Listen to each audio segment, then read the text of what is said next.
Welcome to That Tax Guru Tax Crime Stories. My name is Tyrone Taylor, and I'm an enrolled agent that specializes in helping taxpayers that have tax issues.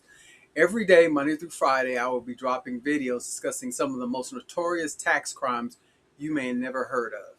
Today, we're looking at one of the biggest tax cases ever brought against an individual in U.S. history. Case File 001. Now, let me ask you a question. If someone dies while they're facing criminal tax charges, do you think that's the end of their case? Most people would probably say yes. And honestly, I understand why. But that's not actually how it works.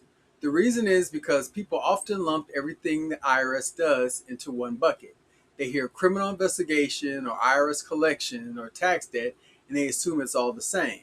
Well, it actually isn't. There are criminal tax cases and there are civil tax cases. Sometimes the two overlap and sometimes they don't. And understanding these differences is really what this case is all about. Let me tell you why this case caught my attention. Back in 2020, federal prosecutors announced a 39-count indictment against Billionaire software executive Robert Brockman. Now, before we go any further, I want to make something very clear. Everything I'm about to discuss regarding the criminal case comes from allegations made by federal prosecutors. Mr. Brockman pled not guilty. However, he died before the case went to trial. That means there was never a conviction. I think that's important because today people hear the word indictment and they automatically assume someone was found guilty. That's simply not how our legal system works. Now, according to prosecutors, they believe Mr. Brockman concealed approximately $2 billion in capital gains from the IRS over roughly a 2-decade period. Now, when people hear that, they sometimes picture somebody simply leaving income off a tax return.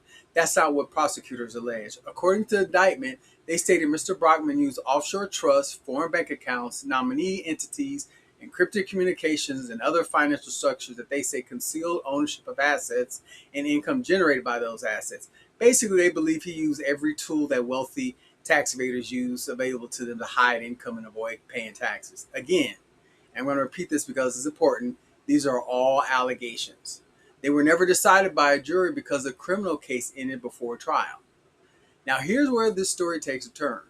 So, Mr. Brockman died in 2022, and the criminal prosecution ended. No trial, no conviction, no verdict. And that's exactly what should have happened under our legal system. But the tax story wasn't over. Remember what I said a few minutes ago? Criminal tax cases and civil tax cases aren't the same thing. While the criminal prosecution ended, the IRS continued pursuing civil tax liabilities against Mr. Brockman's estate. Eventually, in 2025, the estate agreed to pay approximately $750 million to resolve those civil tax claims. About $456 million in taxes and roughly $294 million in civil penalties. Now, here's the part that caught my attention. Most people are going to focus on the $2 billion or the offshore trusts or the encrypted communications or the $750 million that he had to pay. I didn't. What I noticed is how many people misunderstood what happened after Mr. Brockman died. They assumed the IRS just closed the case. Not necessarily. The criminal case ended, but the civil tax case continued. Those are two different processes, and while very few of us will ever be involved in a case like this, understanding the difference can help you better understand how the tax system actually works. That's the real takeaway from this case. If you enjoyed this tax crime file, make sure you follow the page, like, and share this video. We've got plenty more real tax crime cases to talk about.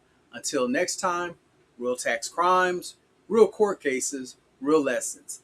That tax guru, tax crime stories. Break through. The tax guru got me thinking bigger now.